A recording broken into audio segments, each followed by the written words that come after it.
last November, and then in New York in March, and then of course the review conference in Kampala in here. So this is really sort of our fourth participation.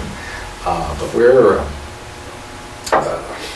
in all of our statements, we're making clear what our positions are, how we're looking to work with the prosecutor to assist him in the situations that he has, stating our strong commitment to cooperation with the court, both by parties and non-parties, the critical importance of achieving these arrests, and our willingness to use diplomatic and political efforts to help that happen, and then to emphasize in particular our commitment to focus on this victim and protection issue, which is something we believe in very strongly. We've had programs to protect human rights defenders and others, people that are advocates and sometimes witnesses to human rights violations generally, not just IHL or international humanitarian law, but advocates.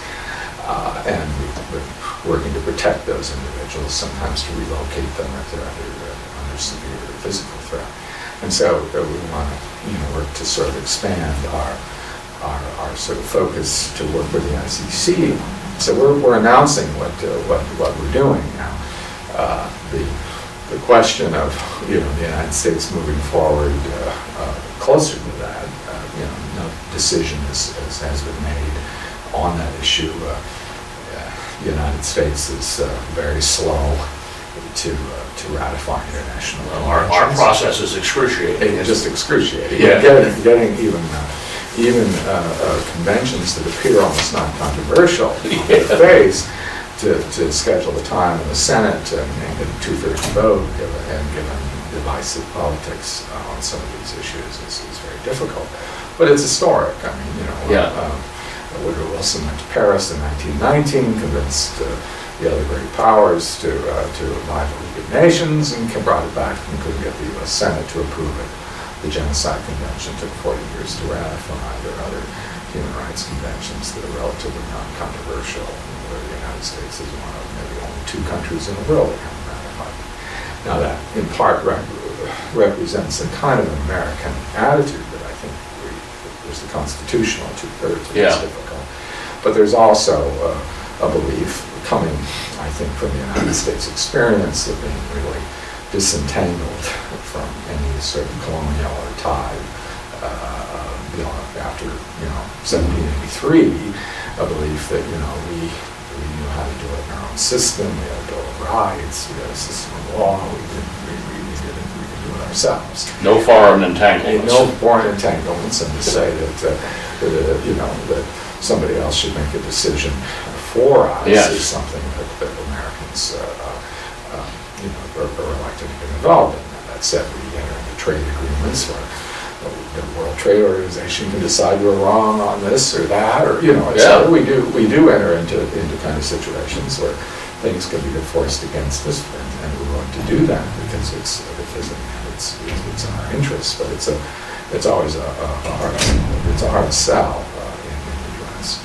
And so but in terms of how we proceed with the ICC, I mean, there is obviously the kind of engagement we're talking about, but there's also our commitment to complementarity, not just in terms of going to the Democratic Republic of Congo and helping with theirs. I mean, our commitment and the commitment of the Obama administration is in terms of our policies and approaches is to make sure that we are responsible for ourselves and that we're in complementarity. In other words, if Americans are committing war crimes or crimes against humanity, that we'll prosecute them ourselves, and we'll never get cause from an international prosecutor to say